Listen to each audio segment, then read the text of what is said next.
This is me, Kritika, and today I'm going to read you two stories from the 365 Tales of Indian Mythology. The first one I'm going to tell you is the story Vedavati. King Ratadwaja broke the family tradition of worshipping goddess Lakshmi. Soon he lost his kingdom. His sons performed a long tapasya and prayed to Lakshmi to be born in their family. Soon they won their kingdom back. Lakshmi was born as a daughter to one of them. When she was born, she was chanting the holy verses, the Vedas, and was named Vedavati. When she grew up, she decided to marry Vishnu. She went on a pilgrimage to perform tapasya. She was told that she would marry Vishnu in her next birth and continued her tapasya. She was interrupted by Ravan, who wanted her for himself and insulted Vishnu.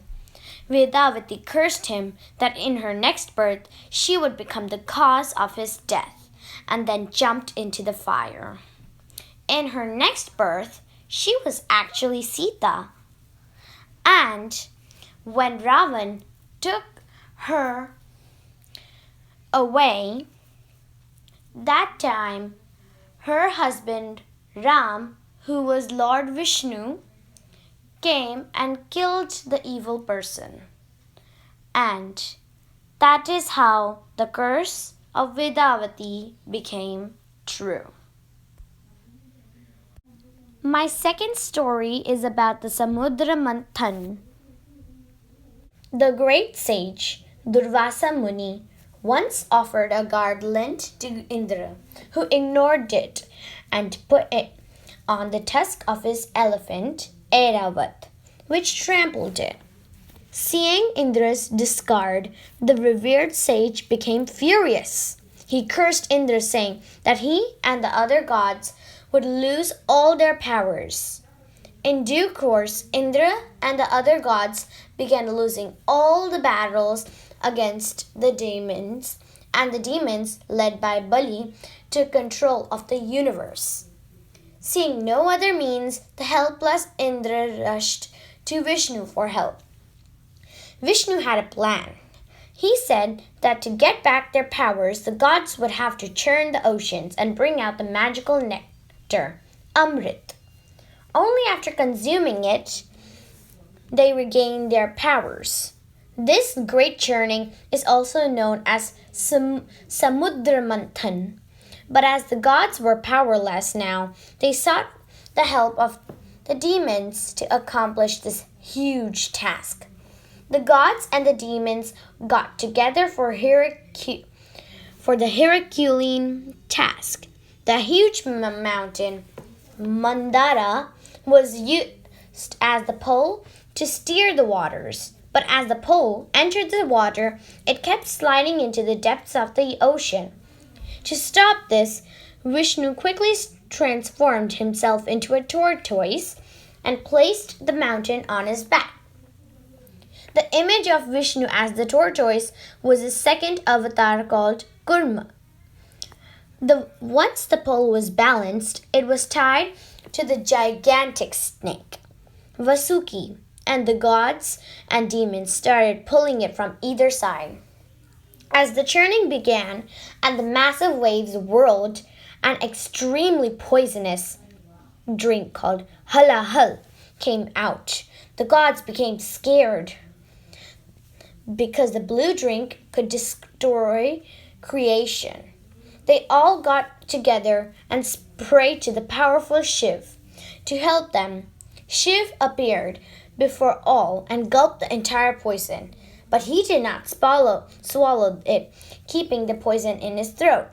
Since then, Shiv's throat has become blue, and he has become known as Neelkant, or blue-throated one. The churning continued and poured forth a number of gifts and treasures. They included Kamadenu, the wish-fulfilling cow, the goddess of wealth, Lakshmi, the wish-fulfilling tree, Kalp- Kalpvriksh, and finally came Dhanvantari, carrying the pot of Amrit and a book of medicine called Ayurveda. Once the Amrit was out, the demons forcefully took it away. Two demons called Rahu and Ketu, disguised themselves as gods, drank the Amrit. The sun and moon gods recognized it to be a trick and complained to Vishnu, who in turn severed the heads with his Sudarshan Chakra. As the divine nectar did not get time to reach below the throat, the heads remained immortal, but the body below died. This helped Rahu and Ketu take revenge on the sun and moon by devouring them every year during solar and lunar eclipse.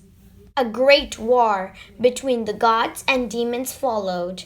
Finally, Vishnu, disguised as the enchanting Mohini, tricked the demons and recovered the nectar. While fleeing the clutches of the demons, Vishnu gave the Amrit to his winged charioteer, Garud. But the demons caught up and a tussle followed. During this tussle, few drops of the drink fell at Ujjain, Nasik, Allahabad, and Haridwar. The drops are said to have purified the land, and it is here that every year devotees come to wash away their sins in the famous assembly called Kumbh Mela. Once Garud got back and the gods drank the nectar, they became immortal. But as some demons had managed to taste a few drops of the drink, they too became immortal, and to this day, the fight between good and evil continues. So these were my two stories from the 365 tales from Indian mythology.